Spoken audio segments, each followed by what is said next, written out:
Oh, yeah. Good morning, everybody. This is what you need. I said to Ryan, there's not even an ounce of fake enthusiasm for me. I had a long enough break. We had 2 weeks off the show. I'm feeling refreshed and ready. He was saying, oh no, he struggled to wake up this morning. I'm like, oh, please. The first show, you got lots of energy. It gets worse from here on in. Like what happens is I always get really excited about the first show of the year. And then like the second one rolls around. You're like, oh, do I have to get up? You can feel your neck is sore and everything else. But I'm not there yet. Good morning. And are we allowed to say Happy New Year? Yes, we are allowed to say Happy New Year up until next week, Monday. Is that your rule? It's not my rule, it's my opinion, really, because that's when people are back. And that's probably when people will, everyone's then seen each other. Okay. All right. I know Ryan's already opted out of the show. Have you noticed? Yeah, he's like... He's already shut down his camera. Bullshit rule. So I was going to come in for the show this morning. I know you were too, to the studio, but he called me last night and he's like, listen, we've got a problem. And I thought, oh God, really? What now? He's like, with the air conditioner in the studio, apparently he's been like dripping water for God knows how long, like probably the whole of last week. And it's apparently soaked the floor. Now the whole place smells like damp, which is the worst. It's the worst smell in the world. So I don't know what we're going to have. We might have to replace the carpets. God knows. It's just a disaster. What a mess. As long as all the equipment's fine, because that was my first thought. Yeah, no, luckily that's fine because it was the air conditioning. You see, again, like, thank you, Gareth, for being smart. I positioned this thing where there's no equipment beneath it. You never put the radio equipment under, or the audio, or any kind of electrical equipment under the air conditioning machine, because this kind of thing can happen. So luckily I sorted that out. All right, well, I follow the Larry David rule, which is like by the 4th of January, you have to stop saying Happy New Year. So I've stopped already. I'm doing that. You can make exceptions if it's the first time you've seen someone and it's still the first couple of days of the year, right? Yeah. I mean, I think if it's within January and you haven't seen someone in a few months, you can still say Happy New Year. Yeah. But, like Congo Chris says, you're only allowed to say Happy New Year to someone once. Yeah, that I totally agree with. You can't say it twice. It's like saying happy birthday twice. Yeah. You can't, that would be ridiculous. That's probably the best rule of all. If we're going to make rules, and I don't want to start this year by making rules, let's start the year by letting people figure out their own way, right? You've got a new background, I see. Is that Jesus in the background? It's not. It's a woman with a guitar, with a Spanish guitar. Still could be Jesus. Could have been a woman with a guitar. It's my favorite painting in my whole house, and that's good. It's an original. I just don't know who the artist is because I can't read the signature. But I bought it. I think it was an auction or something. But hey, Ryan, he's there. Are you having technical difficulties already? Oh, you know how it goes. As the show starts on the first show of the year, on the Monday morning, everything just shuts off. So anyway, we're back. Yeah, so somebody was asking about the painting behind me. It's this beautiful girl with a guitar, and every single person who's ever seen it in my house is also in love with it. I've had about 4 people say to me, when you die, I mean, this is how much your friends and family are like, when you die, including my sister, I'll have that painting, thank you. Nothing else. I don't want anything else. So anyway, nice. I'm in the same room, but I've just I've decided, new room, new angle. So how do you have a better looking room than like the one the president gives his like family meetings in? Because the president has about as much taste in his whole body as most of us on this show, including everybody who listens. And I'm pretty sure all of our listeners have good taste. Pretty sure that we all have more in our little pinky finger. But anyway, I mean, what can you do? He's very nouveau riche. So how was the holiday? How was Christmas? How was New Year? Anything fun happen? Ryan in the West Rand, what did you guys get up to? So in the West Rand, I had all my friends come over from overseas because a lot of them have moved over. So they all came in for I don't want to say like a reunion. They were just like tying up loose ends here. So we got to spend Christmas together before they left. But it was just fun. It's actually funny like how in 2 weeks you go normally on the show when you try to think of things like to talk about because you're so busy working. There's not much that pops up. But in 2 weeks, we've had so much. I mean, I even put up this picture earlier, Gareth. I wanted to show you. I thought you might like this. When I was driving the streets of Krugersdorp the other day, I saw this and I thought I have to show the listeners. There was this like really rad car. Well, it is like an old BMW. It was a classic like Krugersdorp car. Yeah. And this is what it looks like. I couldn't zoom in enough. He left before I could. So the boot is painted black. It's obviously zhuzhed up. How many exhausts did that car have? Like 4? It looks like it looks about in that range. And it was quite loud and he's like racing everyone from robot to robot, you know what I mean? I learned from Thibaut Touch, who's like impressed by all the things that I'm not. You know, he likes all the things that I don't care about. And he told me, you know, man, you gotta have like 4 pipes, man. I was like, what the fuck are you talking about? What are you, high? He's like, man. He apparently the more exhausts your car has, the better. If you're impressed by that sort of shit. So that's why I immediately thought that's the thing. Ready or not, it says on the boot. Yeah. And then what does it say under that? Under that it says Jesus is coming. So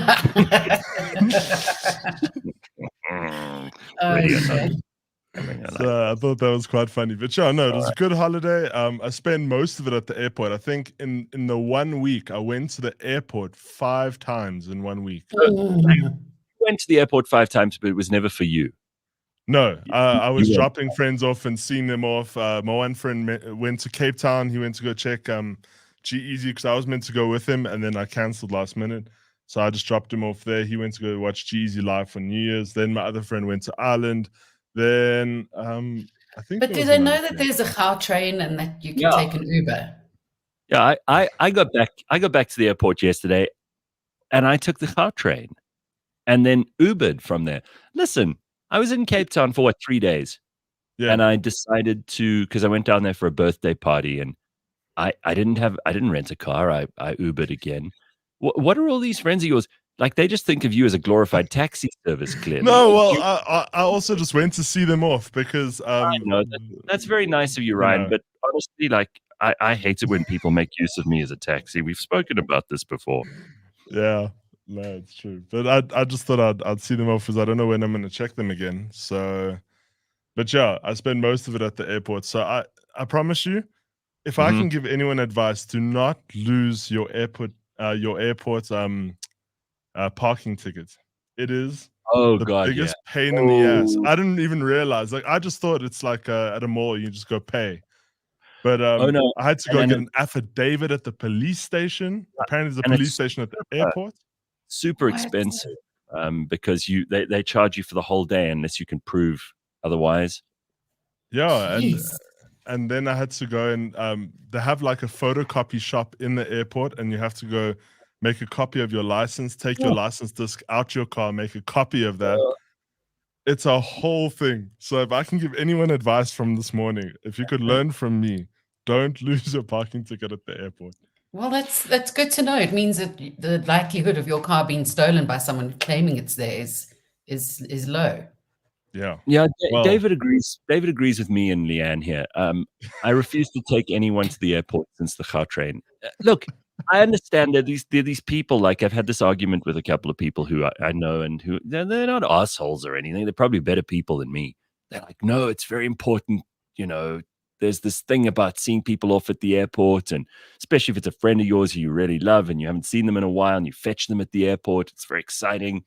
I'm like, no, it's just a taxi service. They're just making use of you. Let's not mess around. Thank you to all the people who are in the comments section. Full of force. We're ready to go, start the new year strong, and I'm glad everybody's here to be a part of that. Thank you. I see some of the regulars. Thank you, guys and girls. And we've got lots of news to catch up on. Some people already asking about the Epstein list, which we've got to talk about. There's a lot of interest in the Epstein list, which is not surprising. But I don't know that there's any new info with the exception of Stephen Hawking. And oh my God, have there been some funny memes Oh yeah. about Stephen Hawking and him in his wheelchair participating in orgies and midgets with chalkboards solving equations. I mean, I see you've been having fun with that online. well, come on, who can't?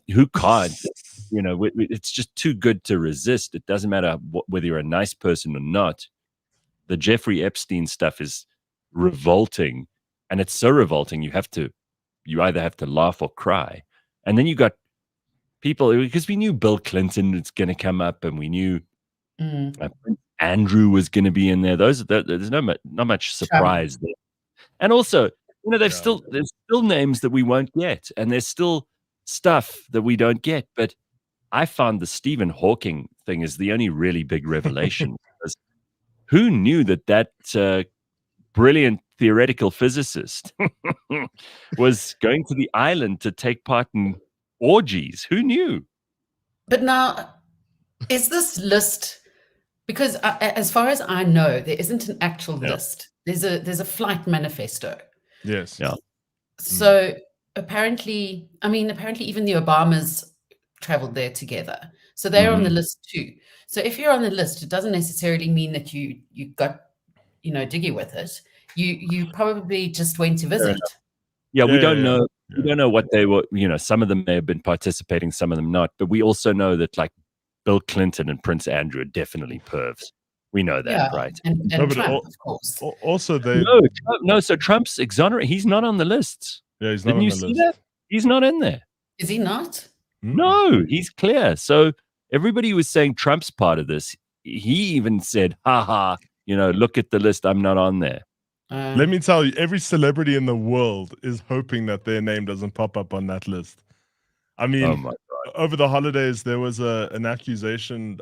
One of the NFL guys, Aaron Rodgers, was saying Jimmy Kimmel is really not wanting that list to come out. Really? And then he threatened to sue, and his name actually wasn't on the list, but because like everyone just doesn't want to be associated with this list at all. But apparently you can tell if it was sort of weird activity going on, because it'll have, it's usually someone's initials and sometimes their full name, but it'll always have Jeffrey Epstein and, you know, maybe one or two other males, and then it'll say plus 2 females or plus 4 females. Oh, so they would include the whole manifest. So everyone who's going, I suppose the girls didn't live on this island. How disgusting, though. That no, so they were all taken there, but they wouldn't put their names. They would just say plus 2 females, like they were just rubbish. Yeah, I did say, and I mean, it was something that I liked from all the funny memes that were going around, is I was like, if you got molested by Stephen Hawking and you're claiming that that's his fault, that's on you, because he can't even move, you know? What do you? But really? These girls were told what to do. So otherwise, Stephen they were threatened. Oh, I don't know. Okay, well, I don't know if you saw this. I actually have a clip. I was watching a podcast about it. You know, Conan was interviewing. I think he's a writer. He's like a comedy writer by the name of Conan O'Brien. Conan O'Brien. Yeah, he has like a podcast thing, and he was interviewing a guy named Jim Downey. And this clip came out like a week or two ago during the holidays. And it was quite funny because Jim Downey had no idea about any of this controversy. And it's like, as a writer, I don't know if it was a bit, because how on earth have you not heard about this Epstein thing? It's been shoved in our faces. And so I have this clip here. I thought I'd play it for you guys. It was just so funny that he hasn't even heard of it. Well, he's pretending. Go on. Sorry? No, go on. Play it. There are many figures in our society who contribute an enormous amount to our culture, and people who have unconventional personal lives, and yet they seem exempt from criticism. You know, Jeffrey Epstein. Well, wait a minute. Wait a minute. No, let me finish. I see Jeffrey Epstein. I see it. No one, criticizes him, and yet. Oh, wait a minute. That is a double standard. Jim, it's wrong. Jim, hold on. Okay. Hold on. Much has been said about Jeffrey Epstein. terrible things. No, Jeff. I'm talking about Jeff Epstein, the New York financier. Yes, we're talking about the same Jeff Epstein. No. Yes. No. Yes. I never heard. Oh, it was a big story in the news. Huge. No. Yes, for you to say no one ever Jeff said. Epstein. Yes. Jeff Epstein. Yes, the financier. With the island. Yes, he had an island that I've never been to. Yeah. I'm pretty sure, with respect, if there was some news about Jeff Epstein, I would have heard. No, I don't know what rock you've been under. It was a huge story, and Jeff Epstein I have to tell you, he's gone. He's dead. What do you mean? He's dead. He's dead. He's dead. Sorry, nice try. If Jeff Epstein were deceased, I'm pretty sure I would know about it. Now, I admit I've not. Probably since the pandemic, I have not talked to him. That would make sense. That would make sense. He's been dead for a number of years, Jim. I'll tell you. Jeez, I wonder. No, he's doing it. If he knows, he's taking the piss. He's doing a bit, right? Okay. I always wonder. Yeah, I mean that was one bit, but like there are people in the comments section who've got the story right too. Clarification from Congo Chris, it's not a flight manifest, it's a court document that is naming people, because they're now going to go after these people, which they rightly should, Mm. They actually put out the full thing, like, and they've you can see what was said in court, like the whole thing. They've just left out 4 names. There's 4 names that's been completely taken off. So let me ask you this. I mean, apart from the underage girls, you don't want them named in there because that's not fair. It's not, they might not want to be, have their names publicly put out, especially if they were underage at the time. Apart from them, who is so important and powerful that they can get their name redacted from that list? I mean, if the Obamas and Clintons and Prince Andrew are on there, who's more important than them? Huh? Well, they did say it was 2 of the names are highly respected politicians at the time. So we have to go back to like that time between like 2006 between then and 2009 or something like that.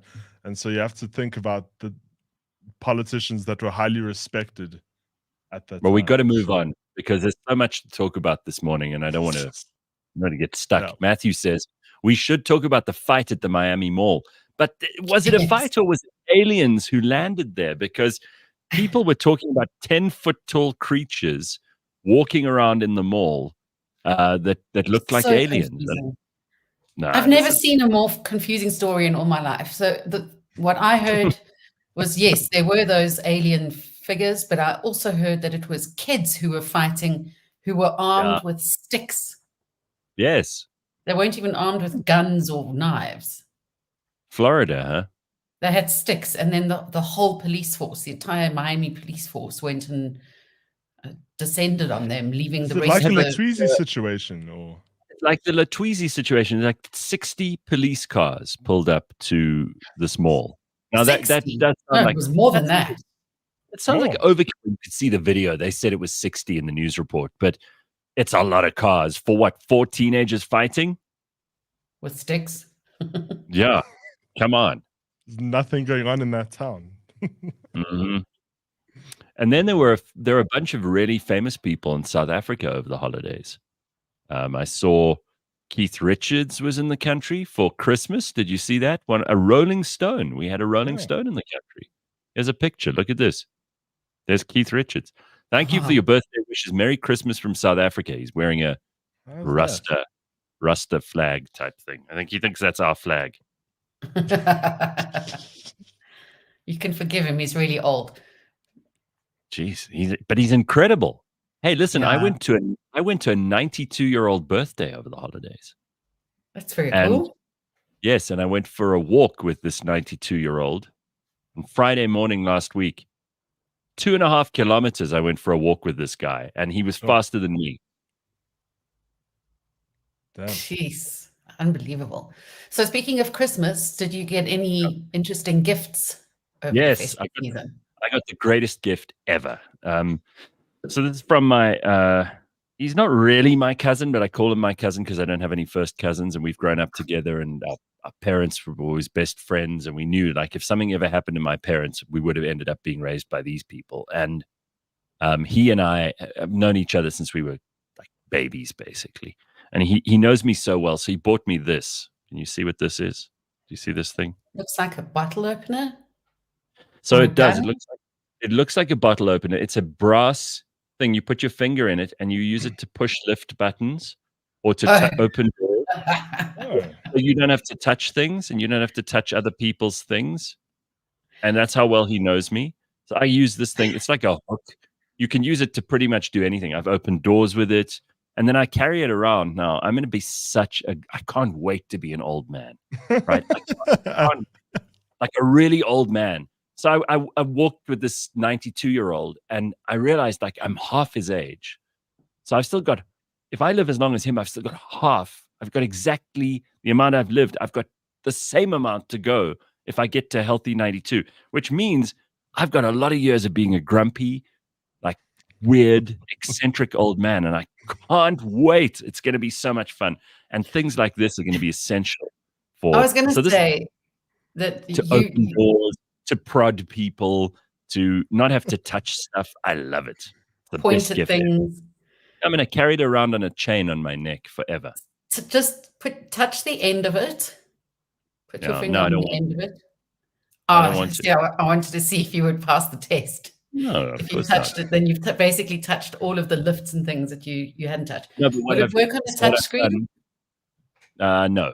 But what I've done, I'm only using my touch screens. But what I've done is I cleaned it really carefully and polished. I mean, look at this thing; it's shining like a brand new penny. It's looking great. It's in perfect condition. So this is my favorite present. How about you? Anything exciting?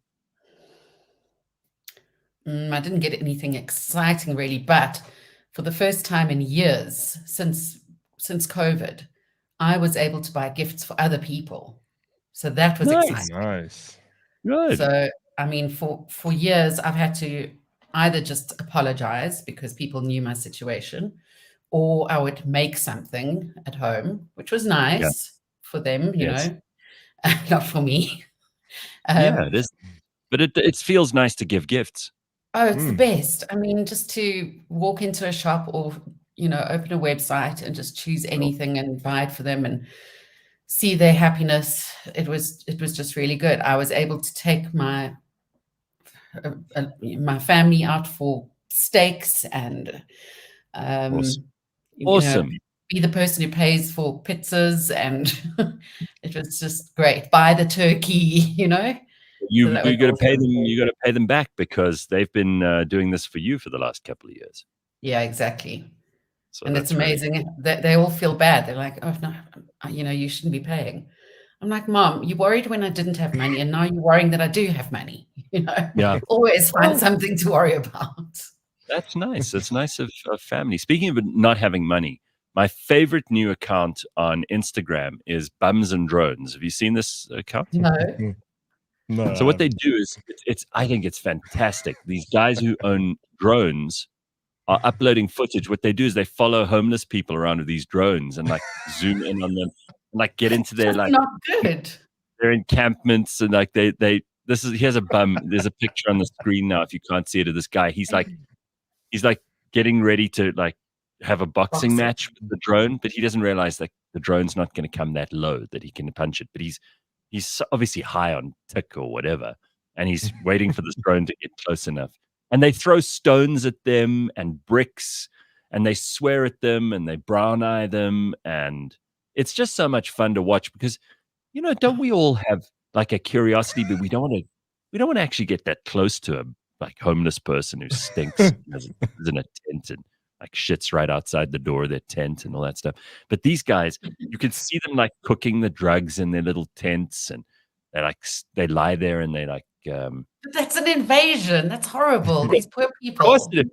But you want to live in a public place. It's not your house. You can't just camp on the street. So if you're in a public place, we have the right to watch you. And it's funny because these guys get so furious with these drones. Well, they're grumpy because wouldn't you be? I mean, you already are. Imagine if you were homeless. And they chase prostitutes as well, and then the prostitutes throw their shoes at them. And there was this one clip I saw of this prostitute who she threw her high heel and she hit the drone. She actually got the drone. It was brilliant. Oh my God. That's very interesting. Human rights. What happened to human rights? Also, have you been under a drone when they come for you? Like, it's the most irritating thing. It's so loud for such a small device. And also, like a giant so much wind. Yeah. Such a giant mosquito. It's fantastic. No, I found it very entertaining. So this is my favorite channel now. I watched I watched the whole channel, and there are hundreds of videos. I watched them all in like a day. So good. All right, so let's get to the comments. I bought myself a chainsaw. It exudes testosterone, makes me feel like a man. Says, yeah, that's a nice thing to have, especially if you have a lot of trees in your garden and you need to, if you're getting the tree fellers in every year, it's expensive. You could probably do that yourself, but just for God's sake, you've got to be really careful and know what you're doing with a chainsaw, because if you cut the branch that you're sitting on, not a good idea. And you've got to have someone with you, because first of all, climbing up there is treacherous. Second of all, you've got an implement that can literally cut off a limb of yours if you use it incorrectly. If it slips out of your hand, for example, it should switch off. It's got one of those safety features on the trigger, but you've got an electric cable that you could saw through by mistake. I mean, a lot can go wrong. Let's just put it that way. And if it's a petrol-powered one, that's phenomenal. But those things make such a racket. Yeah. I'm not as bad as leaf blowers, because it's like done quite quickly. Don't worry, we live with leaf blowers over here. Oh, God. Insane. All right, so here's a good list of presents. Biltong slicer and braaibroekie. I don't know, what's braaibroekie? Braaibroekie. Ek weet wat 'n braaibroekie is. No, like short shorts, like Ben likes to wear now. Ben posts so many pictures of himself in those little Afrikaans short shorts. That are those them? I'm starting to think someone has complimented him one too many times, and he thinks it's cool. Anyway, we'll find out. I'm so glad not to hear another fucking poverty story from Leigh-Ann. That's nice. Yay. I was even able to buy the more expensive cigarettes. Oh, you're not buying the ones that are pure cancer. Well done to you. Yeah. When are you jumping to the Cat Williams interview, says Snipes. What now? So does anybody know anything about that? Yeah, so Cat Williams he did an interview with Shannon Sharp over the last week, but he was so openly honest about everything in Hollywood, and I haven't watched the full thing. I've only seen clips of it, but I know it's gone super viral. A lot of the comedians are actually posting responses to it, because like one of the things he spoke about was how Kevin Hart is an industry plant, and no one heard of him in the last 15 years. No one remembers him like struggling in Los Angeles or going to a sold-out Kevin Hart show, but rather he just kind of came there to Los Angeles with deals and stuff lined up.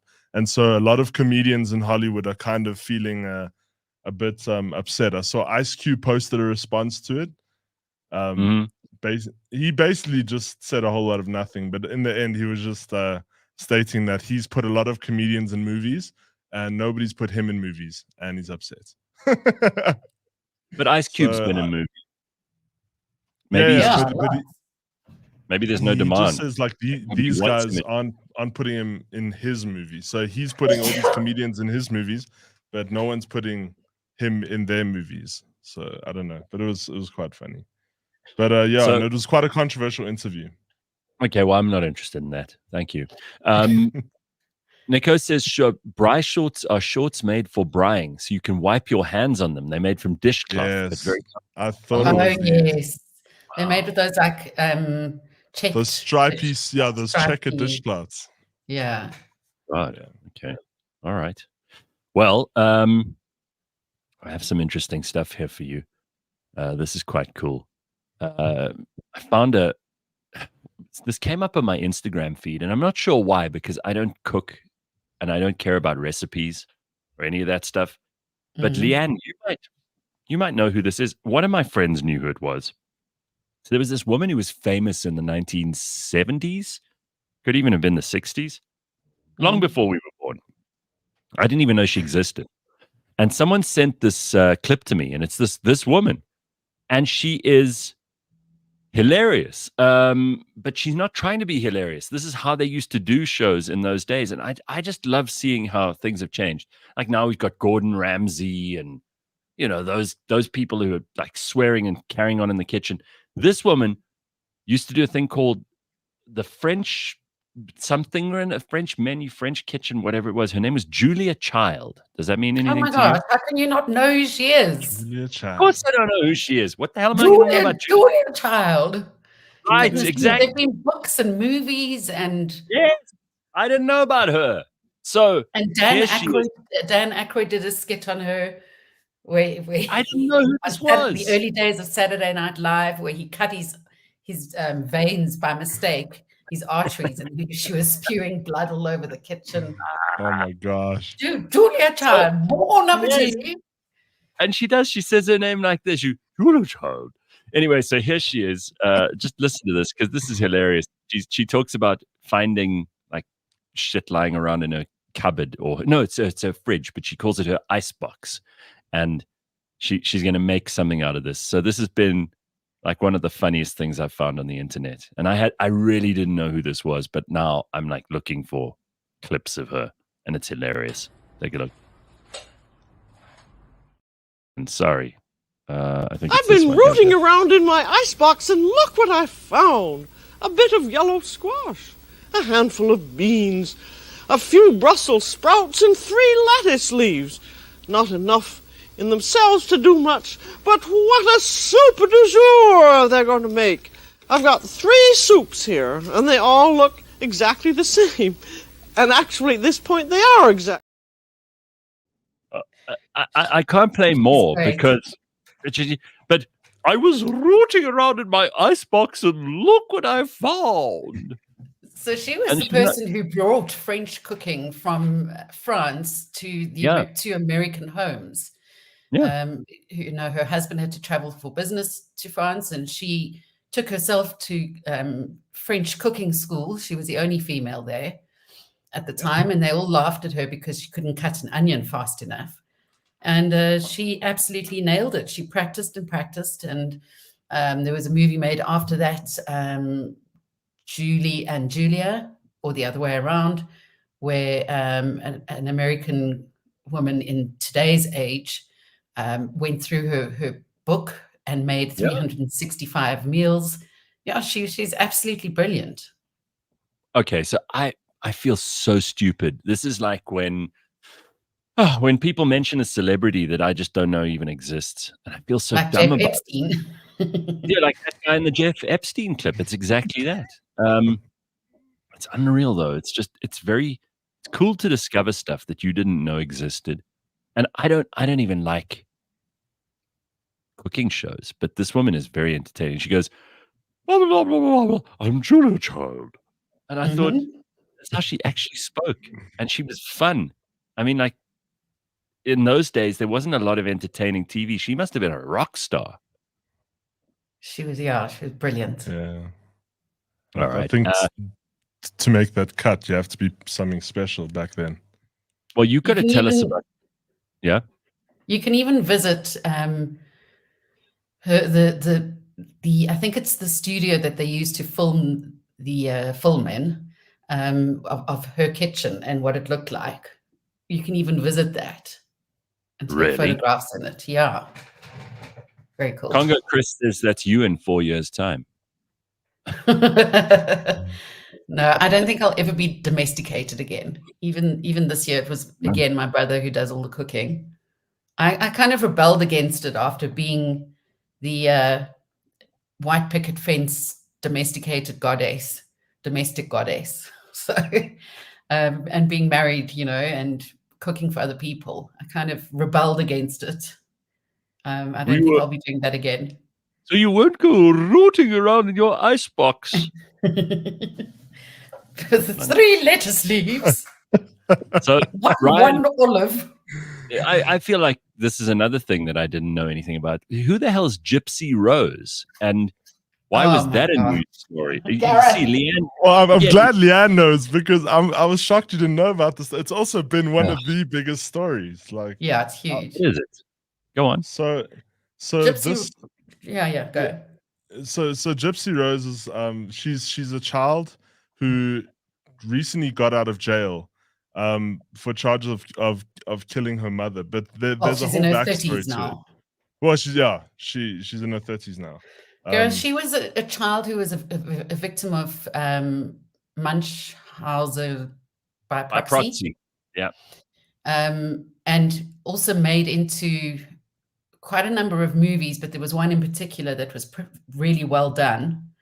Her mother lied about her illnesses, for everything from leukemia to being completely paralyzed. She convinced this child that she had to be in a wheelchair, that she couldn't walk, that she had leukemia. She shaved her head. She had teeth removed. She underwent major surgeries. This woman managed to convince doctors that she needed specific surgeries. She even had like a feeding tube put in. She had a feeding tube put in through her nose for a long time. She wasn't allowed to eat.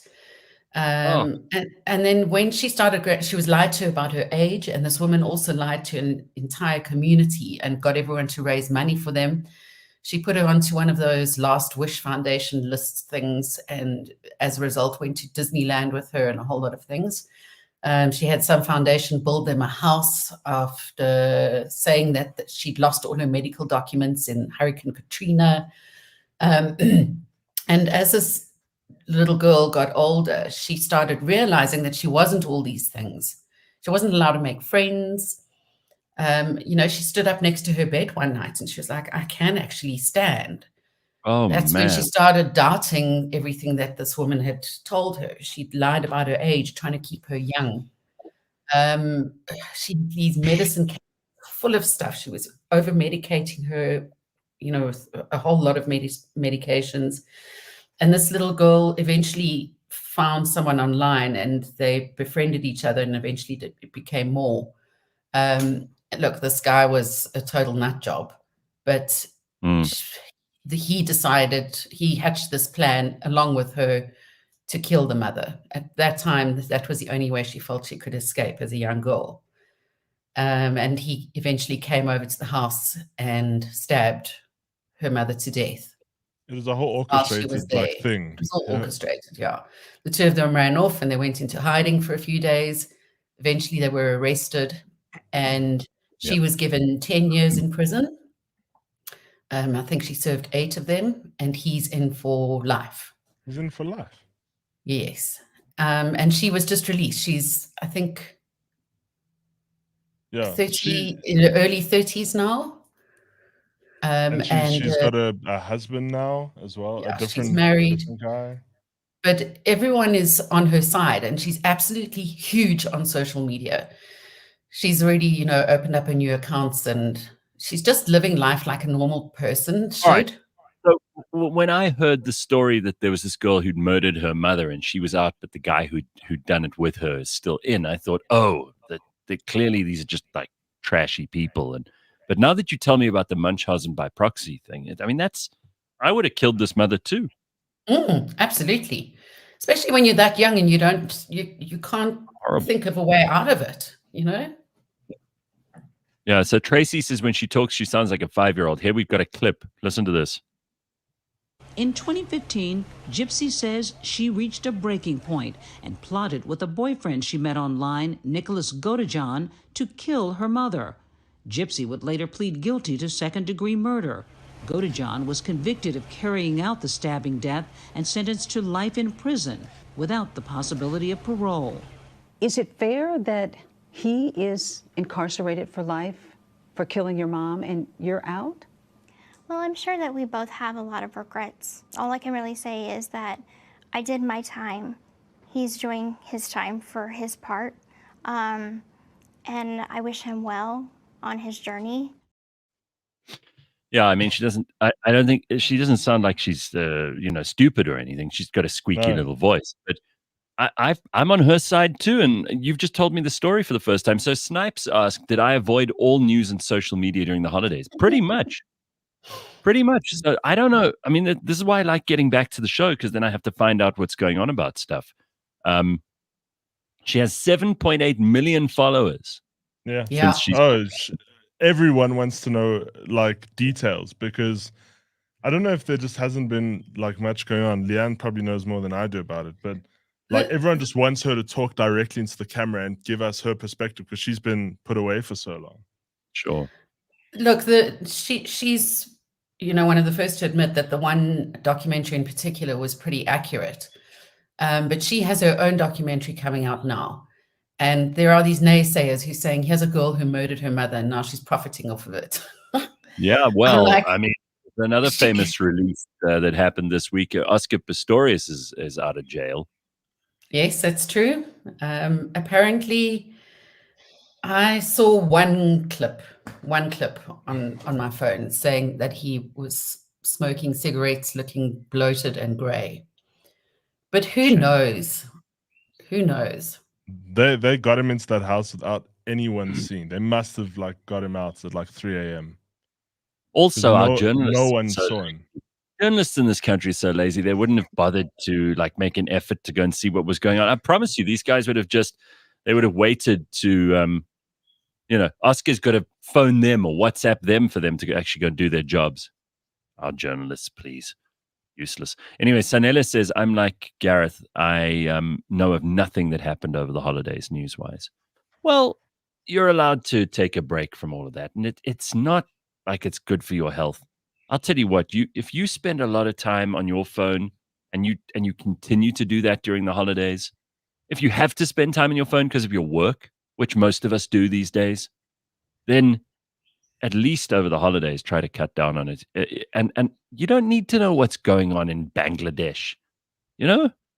It's not important actually that everybody knows what's going on in South Sudan and in Florida. And if you didn't know about the alien mall attack, and it wasn't just an amusing story the way we've presented it to you this morning, would it make your life any different? Obviously not. I think it's just you deserve to have the rest, honestly. No. I didn't take time off. I worked through, and I've never been so frustrated because everybody else was on leave that I was relying on. Yeah. So yes. I'm so glad that things are back to normal, almost. Well, there was a story that I saw in the news because I stayed in a hotel while I was in Cape Town, and I turned on the TV one night while I was getting into bed. It was quite late, and you just can't get to sleep or whatever. So you turn on the TV, and there's the story about a dog. You know the story, Leigh-Ann. A dog that ate $4,000 in cash off the counter in these people's house, and it was so funny because I mean there are a lot of questions that have to come from this story. So the dog ate $4,000 in cash, which is a lot of money. I mean that's a pile of money. But they were busy counting it or something because they had a cash business. So there's nothing dodgy going on there.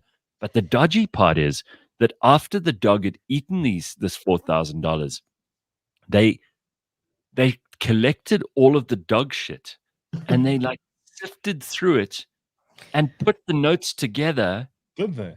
Because it was $4,000. They obviously didn't want to just throw it away. So they got $4,000, and they only, after they'd pieced together all the pieces of money that this dog had eaten, they only were missing about $400 or $500 or $600 out of the 4,000, which means they washed it, they got rid of the dog shit, they put it together. Who knows? But I mean, that's just incredible. That's levels of attention to detail and not giving up, perseverance that I think are just mammoth. Well, I mean, wouldn't you for that amount, especially because they'd saved this money. So it was a couple in Pennsylvania. And their golden doodle named Cecil, who's a good boy. Cecil is a good boy. He's never done something like this before. Yes. And Cecil jumped onto the counter. There's some pictures of him if you want to put him up. Yes. That's Cecil. Look at him sitting there like that. That's the dog who eats money. And you could just tell that dog doesn't give a shit. Cecil got onto the counter and ate $4,000 in bills. Love it. And what happened is that Clayton and Kerry, this couple, had recently withdrawn this large chunk of cash from their savings account because they were putting it towards a fence installation. And this is the first time that Cecil had ever done something like this and got stuck in. So they found some of it like scattered around the house that he hadn't eaten. They took him to the vet, and the vet said, look, he's a big dog and this is paper, it'll pass. They sent him home and, just said, make him comfortable and he'll pass everything. So over the next 3 days, because they spoke to the bank said, if there's a serial number on a piece of note, we'll give it back to you.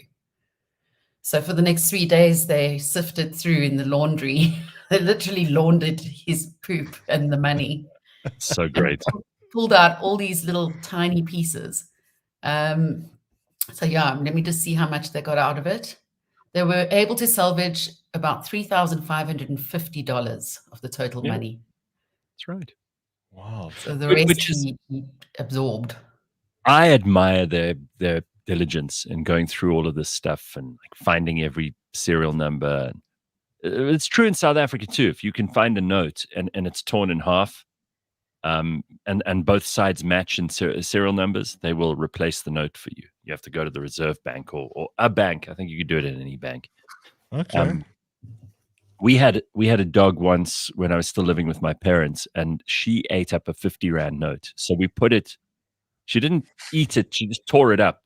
So we put it in a bottle, and it's still sitting somewhere. And it's like this is the note that the dog decided she wanted to destroy. But never $4,000. That's just insane, right? Yeah. I mean, I've got a 50 Rand note. When you're being stupid and you're fighting over who should pay for something and you tear it up. I've got one of those. But I was thinking if those were Australian dollars, if that was in Australia, that money's like plastic. You can't tear it or it won't digest. That would have been a huge issue, I'm sure. Would have had to have been operated on. Tracy says the exact same thing happened to my nephew as a baby when he swallowed a coin. My sister went through every nappy just to find the coin and ensure it wasn't in his body. A coin. Yeah, Wow. that's a little different. As long as it wasn't like those old 5 Rand coins, that would have been terrible to pass. Oof. A big or a Kruger Rand. You'd wait for it, but it'd be sore to get that out, right? Jeepers. Mm-hmm. All right, well, we've got lots of other news stories that we want to get to this morning. There's so many things that happened over the holidays, but we'd like to hear from you too. So if there's stuff that happened that you want to talk about, then let us know. Just give us a shout on the WhatsApp line, or on probably the best place to do it is on the YouTube comment section, because we're always paying attention to that.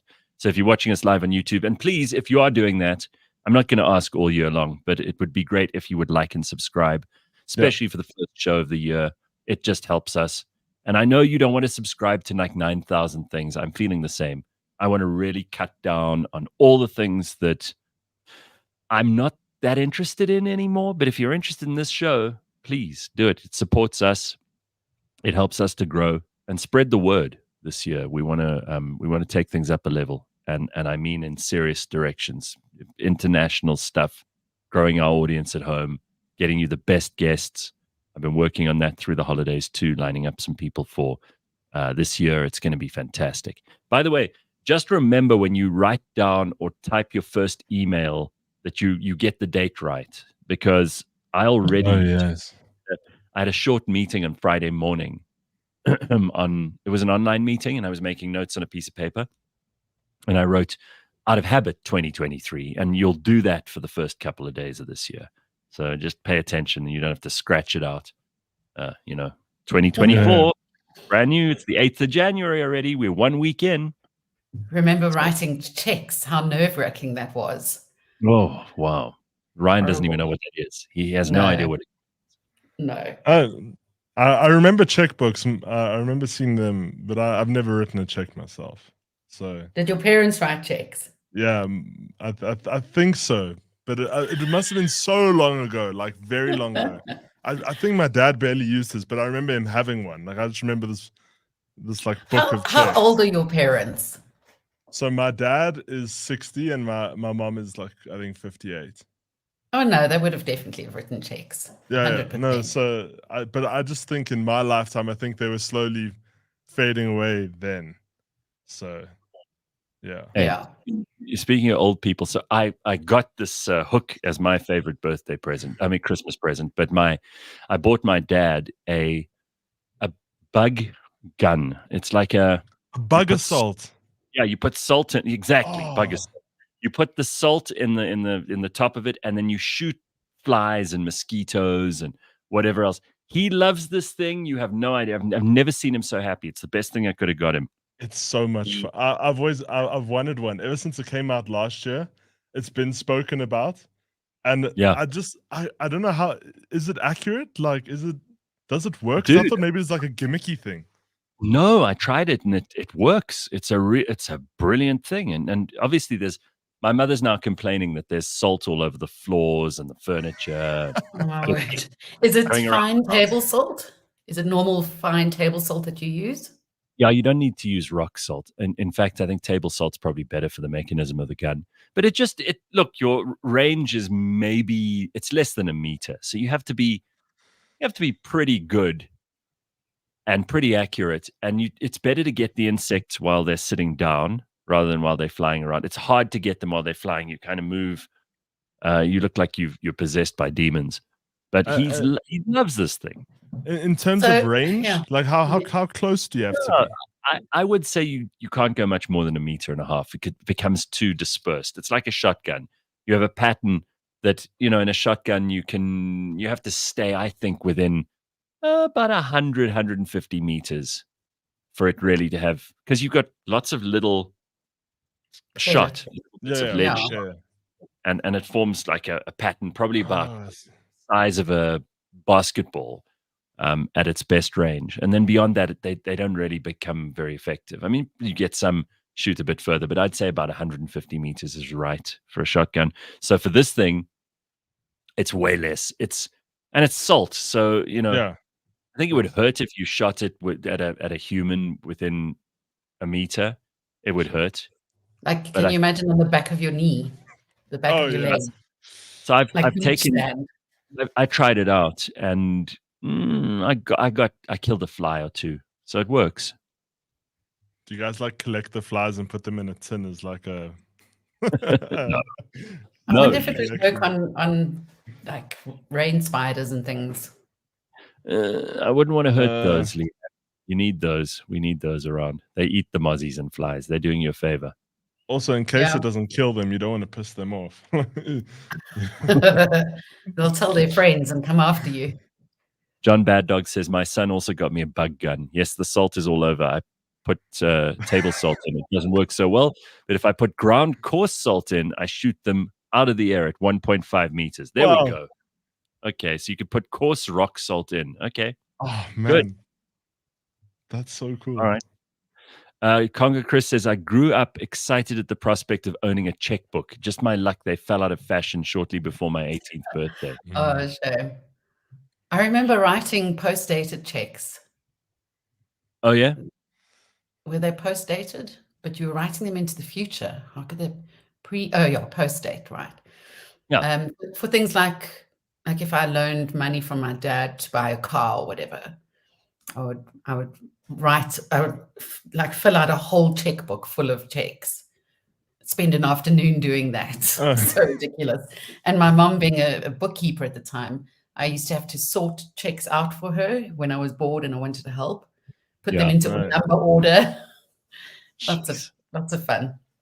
Well, I'm very excited. We'll be talking to Bronwyn Williams just now, just after 7, because I thought we've got to start the new year on a positive foot and also get an idea of what the future holds.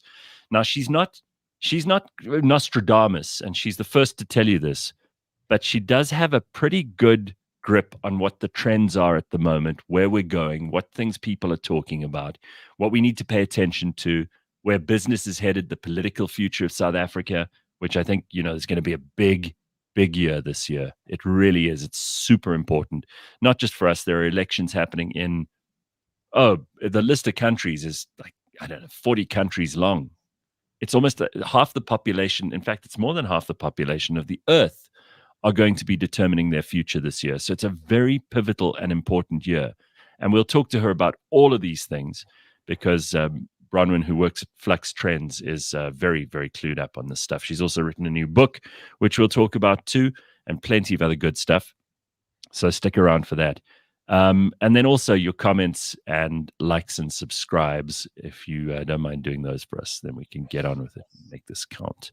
I see also there are a lot of people talking about other stories in the news. One of the ones that we haven't spoken about is this infamous mass killer who's going to try to sue Norway for a human rights breach. Now, I love when a mass murderer, a psychopath, genocidal lunatic, wants protection for his human rights.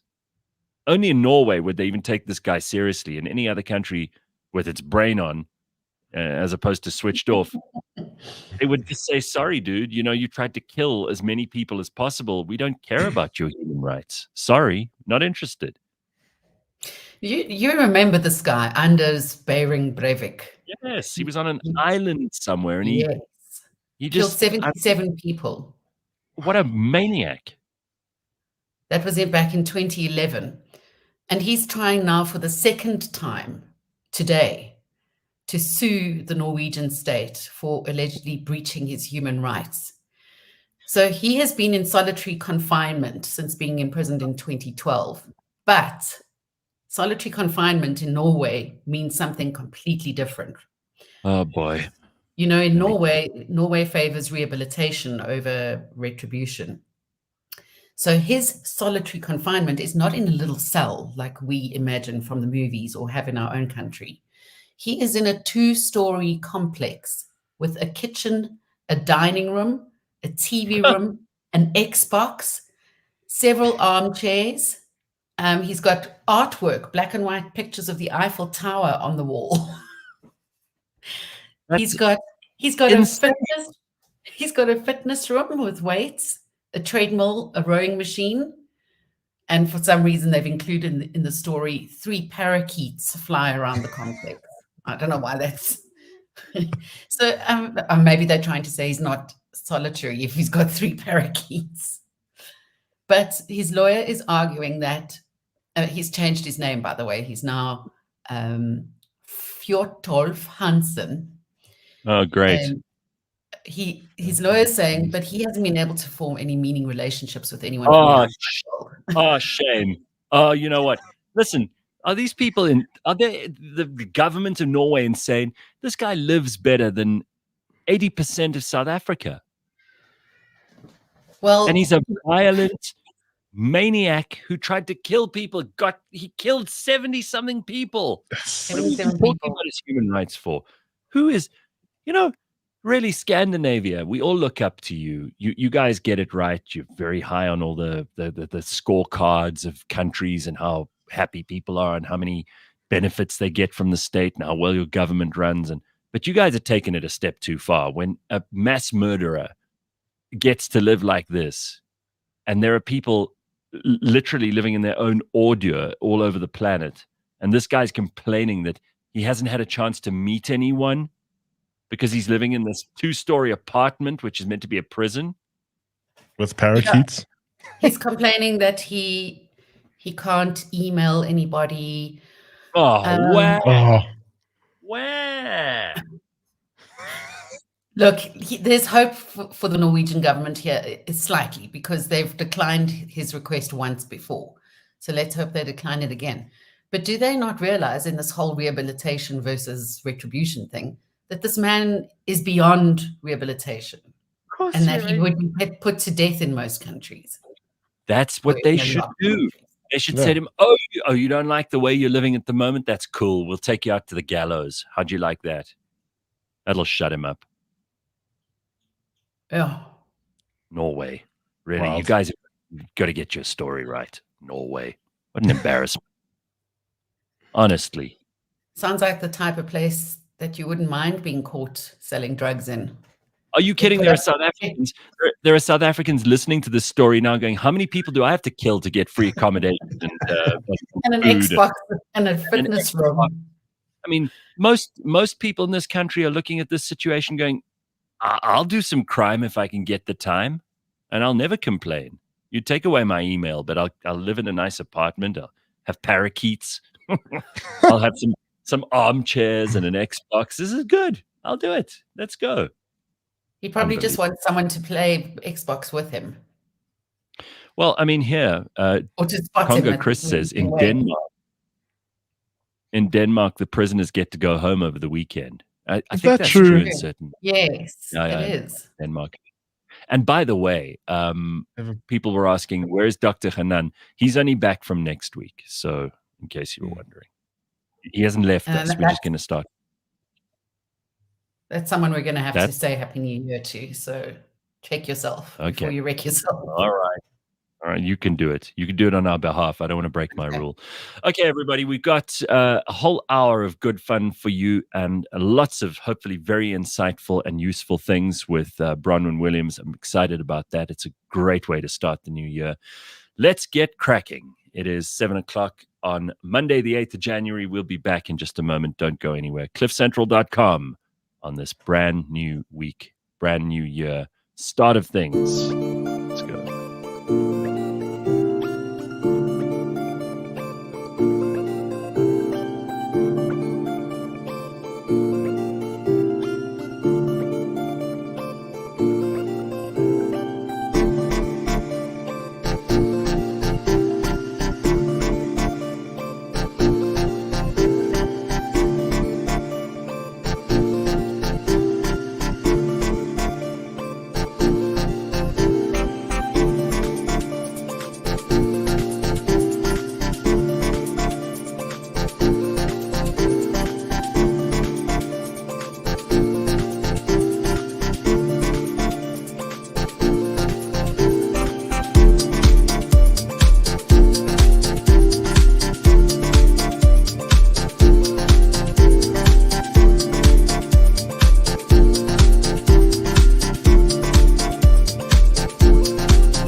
All right. It is Monday morning, and we've started a brand new year, and we've got loads of good stuff for you coming up in 2024.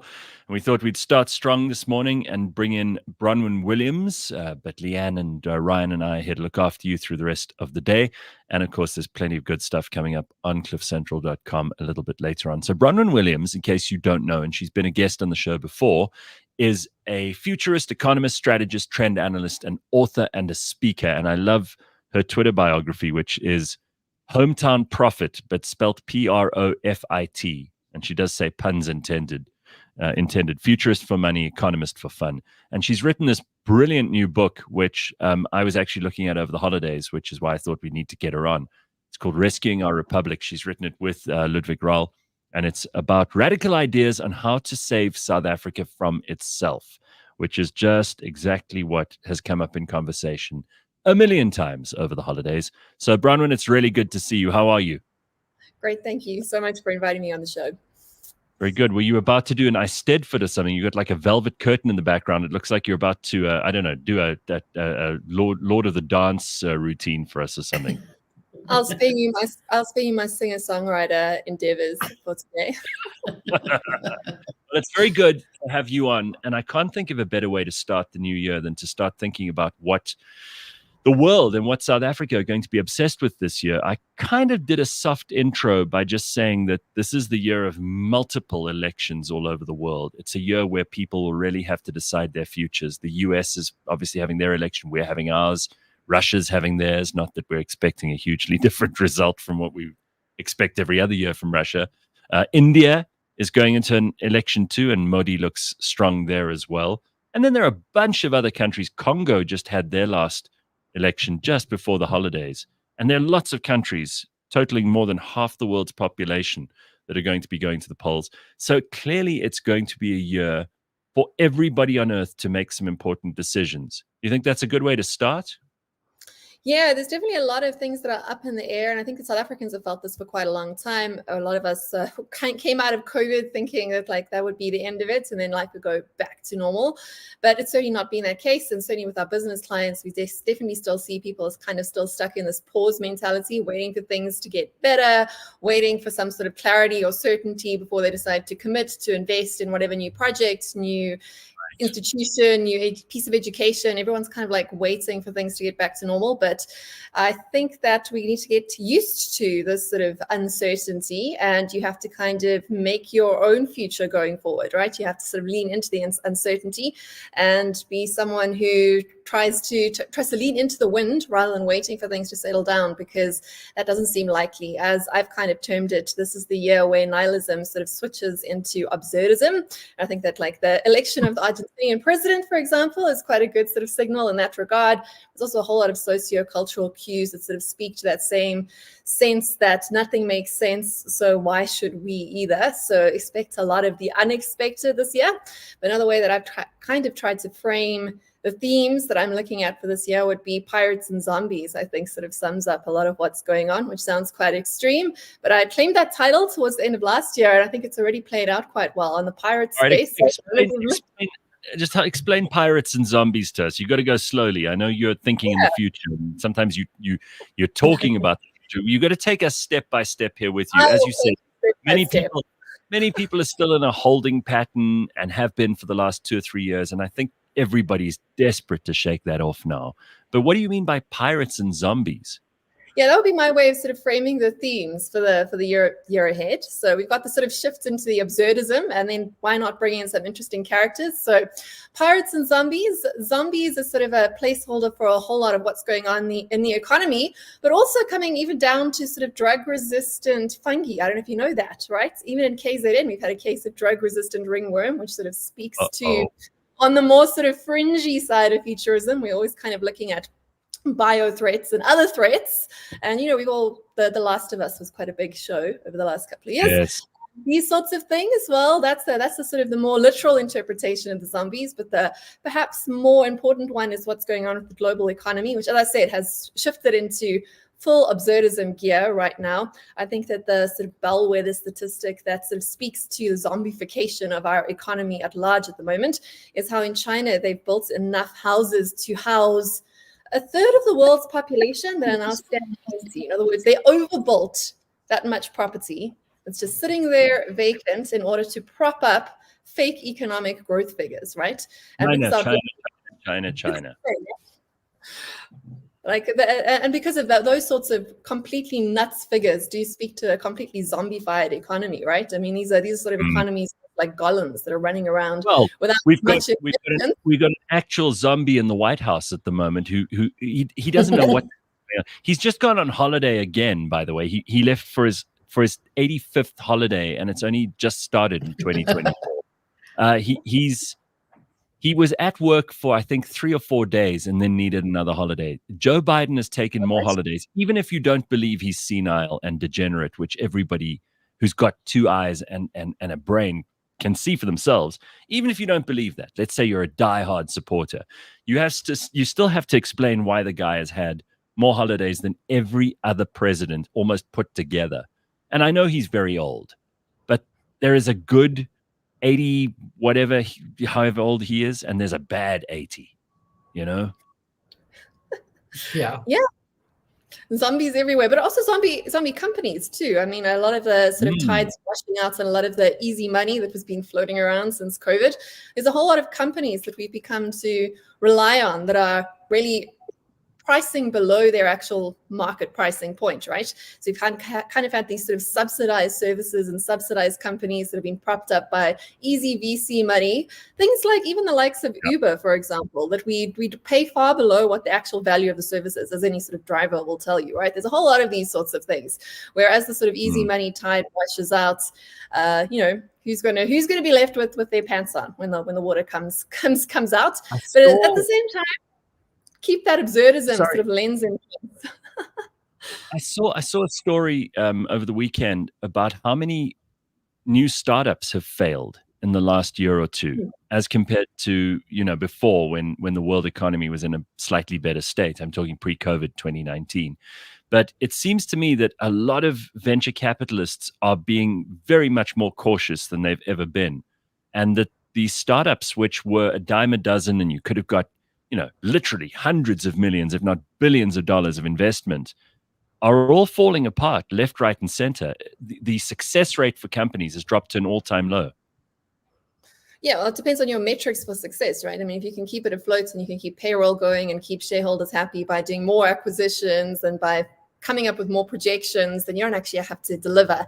Whereas, when the easy money washes out, then you kind of do start to deliver, right? So a lot of the things that look like growth on paper are really just shallow, empty, zombie sort of projects, right? So that's why the sort of zombification of our economy is definitely something to look at.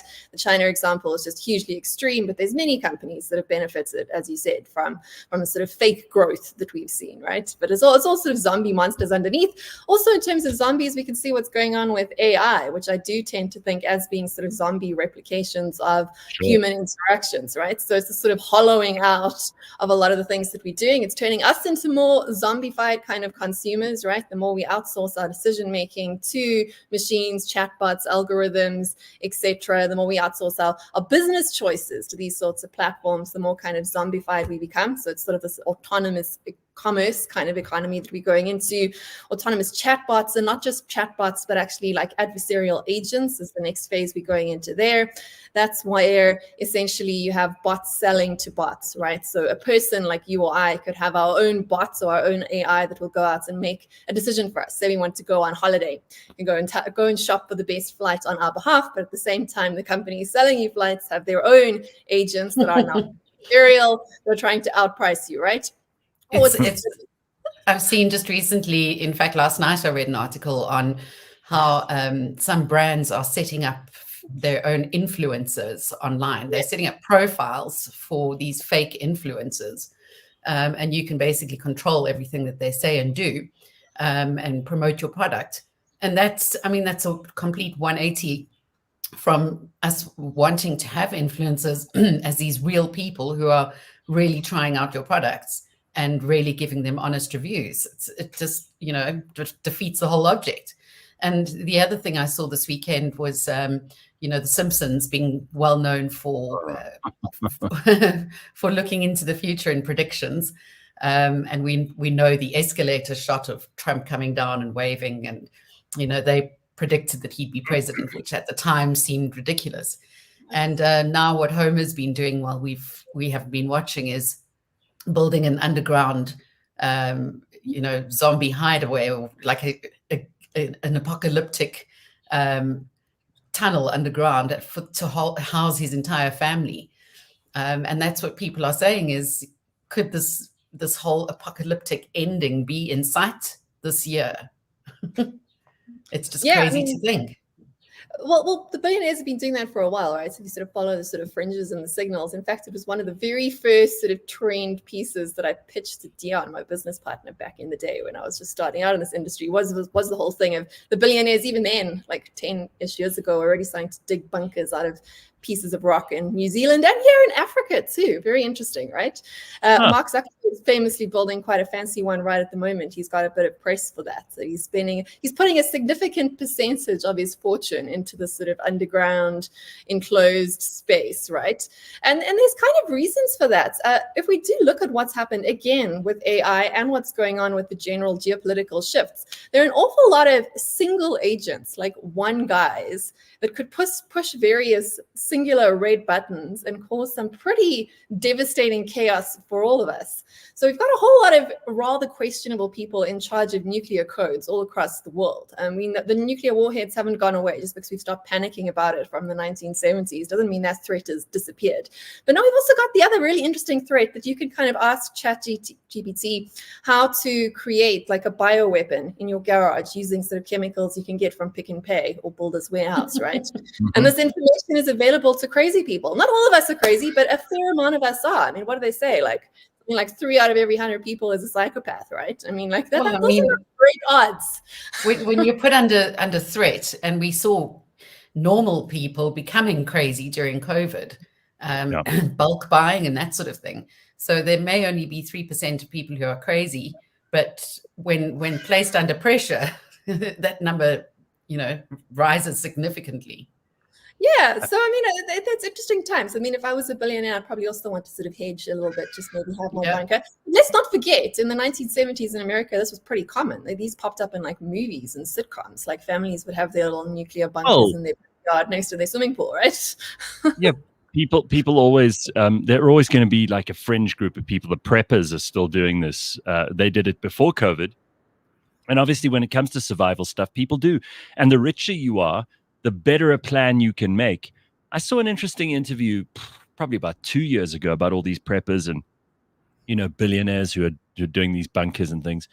And this guy reckoned, I can't remember who it was now, I'd love to give him credit, but he reckoned that even if you have billions and billions of dollars and you are spending a fortune on making sure that you have all the amenities, all the supplies, fresh water, guards, helicopters to get you to and fro, he still reckons because of the indeterminate consequences of other people's human behavior, you wouldn't be able to last very long in that sort of situation, regardless of how much money you spend.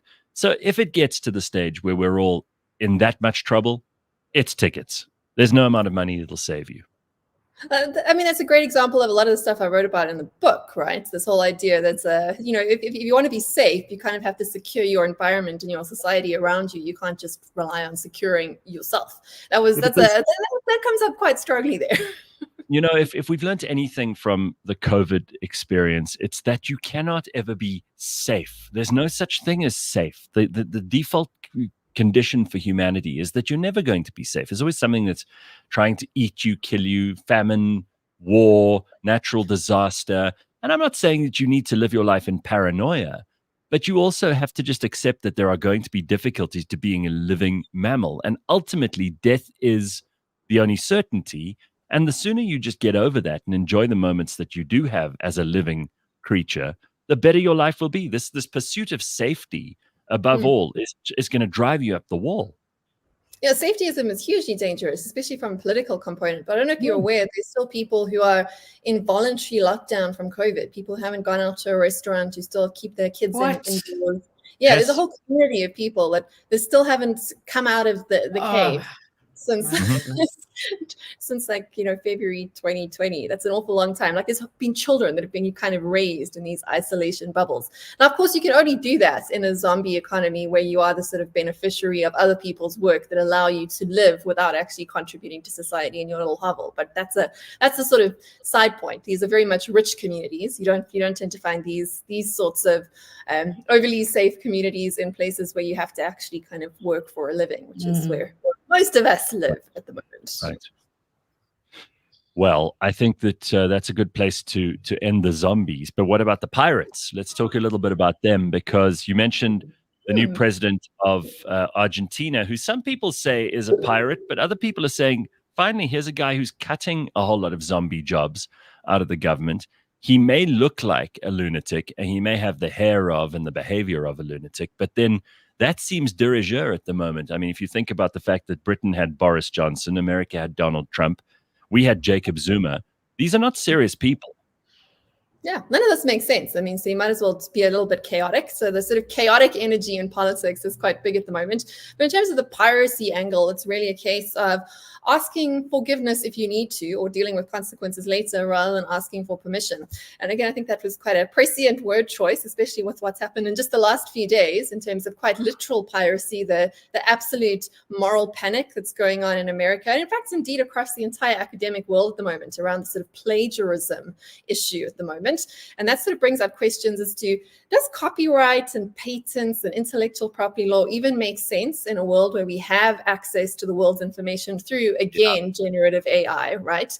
And it's sort of really challenging a lot of that. And I certainly have issues from my more sort of economic background in terms of how much inequality and unfairness in the world is based on artificial monopoly of intellectual property, right? I mean, like some of the people being accused of plagiarism, being accused from copying quotes from Wikipedia, like as though that's a credible source to start with, right? I mean, like the problems in academia go way deeper. But I think it's an interesting question to pose at the moment, and also to pull at, especially in a very unequal society like South Africa. I want to stop you again. You're so far ahead of the rest of us, so I'm just going to have to slow you down a little bit so we can catch up. You posted a tweet, I think it's, or an X, whatever you call it now. Real stupidity beats artificial intelligence every time. And you're quoting Pratchett, obviously. But what do you think that really means? Because I'm sick to death of having AI conversations with people who don't even have regular intelligence, let alone artificial.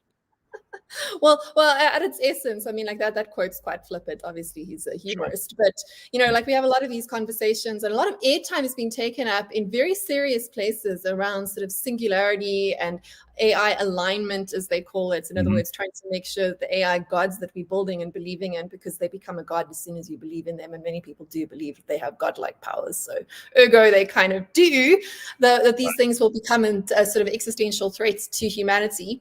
And my contention is that, like we spoke about just a minute ago, there's an awful lot of ways for us to end this party without having to rely on AI at all, right? Like that we're quite competent in creating our own problems, that we don't need to imagine problems from some sort of future artificially intelligent, godlike, omniscient being. So a lot of the debates are very theoretical around like AI developing consciousness or having free will and agency. And a lot of serious people absolutely do believe this. But I would say that probably before we get to that point, if we even get to that point, we'll be quite lucky, given all the sort of self-inflicted wounds we can impose upon ourselves along the way. I mean, there's an interesting story that came up, and it was a big story in America, probably not so big here in South Africa, about Claudine Gay, who was the president of Harvard. And you talk about artificial intelligence, and I mean, what kid at school doesn't know that plagiarism is wrong? If you steal someone else's work and you copy someone else's work, you can get expelled from school if you try to pass that off as your own. So everybody at high school, anywhere in the world, who's ever written anything longer than a page down knows that you can't do that. And yet the president of Harvard, who is also an example of the zombie stuff that you're talking about, just because she's black and a woman, was celebrated by people who didn't bother to check what actual academic rigor she's brought to Harvard. And clearly all of her work is rubbish. And now she's had to resign, but largely also because of her testimony, her rubbish testimony in Congress about, like not stopping blatant anti-Semitism there. There's so much going on here that has to do with human stupidity, as opposed to, let's worry about the artificial intelligence when we've dealt with our own stupidity first, which is why I like that Pratchett quote. This is supposedly, I mean, the president of Harvard's meant to be one of the smartest people in the world, right? You would think.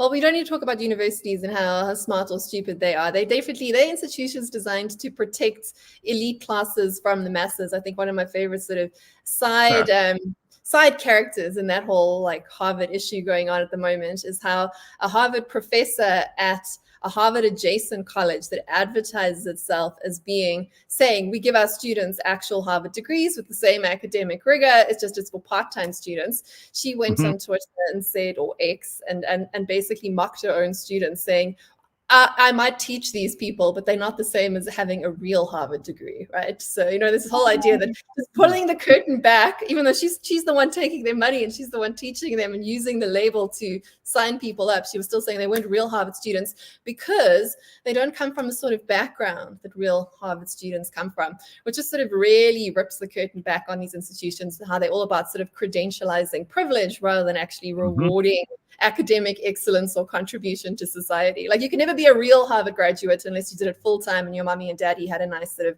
endowment that allowed you to get there in the first place, right? Correct. There's a whole lot of hollowness in these institutions. But again, coming back to sort of the piracy angle and this whole idea of like copyright and infringement and all the rest of it.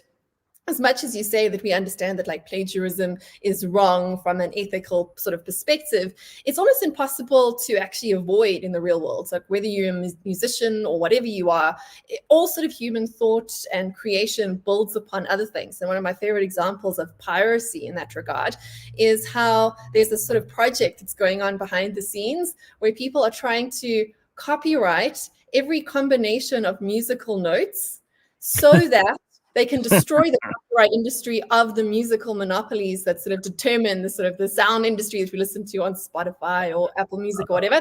So they're going to copyright every permutation using AI, right? Because you can't do this manually. You can only do this because doesn't this remind you of like cyber squat? Doesn't this remind you of cyber squatters in the 1990s just buying up every domain that they could, so that someday when someone wants, whatever it is .com, they'll have to pay you just for sitting there and doing nothing? Yeah, like the patent trolls is a huge thing, but this particular project is sort of to poke fun at the copyright industry. So they're doing it so they want to copyright it and then public license it. So in other words, no music can be copyrighted going forward, right? Because they already would own it theoretically and they would have donated it to the public commons. So it just kind of shows that like if these things can be done, what do these laws even mean? And do they make sense going forward? I spoke to a copyright and intellectual property lawyer a while ago, and he wants to remain nameless, so I'll protect him because he's still got a job and he's still got a business to cater to at the moment. But it's very, very difficult, and you say, and quite rightly so, well nigh impossible. If you copyright things and you make things difficult for other people to access, then they're not going to access them. They won't be used. There's an argument for virality. There's an argument that people should just stop worrying about who owns it, open source as much as possible, and you may not benefit immediately and financially, but the whole of humanity will. So it's almost like you're paying it forward, and maybe you'll get something on the back end. There's none of this idea that you can, I came up with this. This is all mine, and anyone else who tries to copy it for the next 100 years has to pay me money. It's a very old school way of doing things, isn't it, Bronwyn? Oh, absolutely. I mean, like the classic example, again, very fresh. This right now is the whole thing, like Mickey Mouse is now out of the copyright clause and into the public domain. So you can expect a whole lot of people using and abusing those sorts of characters going forward. But anyway, the ideas around copyrights and the fairness thereof is, I think, a topic that I will be looking at a bit more. And AI makes this almost impossible to defend because we see, therefore, it's so much of this sort of this Harvard plagiarism thing. The authors weren't even aware they were plagiarizing things. I mean, like if the whole way that you write a thesis is ridiculous. If you want to get a PhD, you've got to write like 400 pages in order to get it published. And before you can even get to your own work where you're actually contributing to the body of knowledge, you first have to sort of summarize everybody else's work, which everyone is doing. So of course, there's going to be overlap between one PhD and another. Even if they weren't plagiarizing, it would still be flagged as plagiarism because you've got like this sort of moral panic around detail rather than about actual outcome. But I think the biggest sort of issue behind that is that so many of these artificial monopoly moats that are put in place by lawyers and then backed up by taxpayers are actually harmful to the very people who are paying to protect them. And I think the more significant ones there are around things like drug development, where we sell patents, or patent trolls sit on patents for useful things for humanity and then end up being able to rent, seek, or charge however much they like because they have the sort of protection of the sort of patent law behind them. Whether or not they're actually adding value or how long you should be able to sort of reap those rewards are questions questions up for grabs, and people are constantly looking at ways around them. That sort of angle of piracy is constant. So things like diabetic drugs, there's been some great sort of piracy around that, of people, like I was talking about, sort of biohacking in your bedroom using ChatGPT to come up with bioweapons. You can also use the likes of ChatGPT to help you sort of biohack your own insulin drugs, so you don't have to pay one of the big pharma companies huge monopoly rates in order to have the drugs you need to literally stay alive, right? So those sorts of asking for forgiveness rather than for permission things we see quite a lot of, but also in a very much more literal sense. I think I was quite right on the piracy thing. I don't know if you looked at international shipping routes at the moment. A whole lot of going around Cape Peninsula.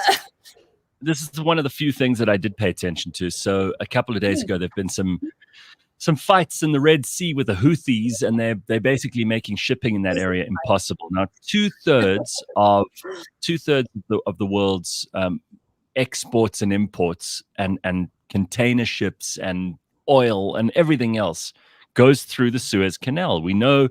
Remember when that what was it called? The Evergreen, whatever it was, that blocked the Suez Canal and caused unbelievable. What was it called? I don't remember. You remember? It's called, but we all know the picture. The boat that got stuck. So the boat got stuck in the Suez, and it's created a massive supply crisis all over the world. The good news for South Africa is that some of these ships will come past us, and some of them might have to dock in Cape Town or in Durban or in Richards Bay. But it adds an extra 14 to 18 days to every ship getting to where it needs to get. So everyone in the world who's waiting for their consignment of X, Y, or Z, and they're all trying to get their orders into China before the Chinese New Year, which creates a bit of a break, that's going to set back huge amounts of business all over the world and massive supply problems. And it's all because of actual pirates on ships with guns. I'm the captain now. Yeah, absolutely. I mean, there's also sort of like coups happening all over the place too that we don't necessarily know about. But yeah, exactly. There's like literal pirates in the sea that are disrupting global supply chains, and they're going to make everything that you eat and buy more expensive for us here in South Africa too. Like, no matter where you are in the world. Unfortunately, our global economy is hyper interconnected. We do have a global economy, even as we have more and more fractured geopolitics, right? Our economic interests are becoming more and more enmeshed, which is really, really interesting. So you kind of got this like, watch what I do, don't listen to what I say, politics taking place. So just don't believe any of them. Whereas as we've kind of established, basically all the world's leaders are a bunch of very strange and weird clowns with very strange and weird hair choices. We clearly are not electing our best and bravest. We've clearly got to the point where we're like, we might as well just try this, because clearly nothing else is kind of working. So again, I think the absurdism of this year is going to be fun to watch. My favorite examples there would have to be the absurdism of how, do you remember last year when we had like Prime energy drink that people went nuts for and were paying hundreds of rands for like a bottle of like Energade, basically, but just like sugar water. But it was very popular. Now this year we've got like my own producer fell for that stuff. So has anyone fell for the Stanley mugs yet? The sort of they bring out new colors, like kind of like La Crusade, but everyone went nuts for the pink one at the moment. This was the number one sort of Christmas gift. Not yet. Thank goodness. It's coming here. Like places like Target have had to limit people to 1 cup. There've been people that have stampeded like Starbucks stores in order to get them in America.